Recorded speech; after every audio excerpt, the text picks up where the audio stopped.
தனில மூதோடு கலந்த நஞ்சை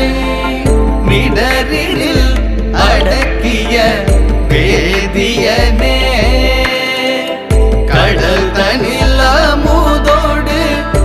கலந்த நஞ்சை மிடரில் அடக்கிய வேதியனே இதுவோ எமையாளுமாறு ஈவதொன்றே மக்கில்லையே இதுவோ எமையாளுமாறு ஈவதொன்றே மக்கில்லையே அதுவோ உனதின் அருள்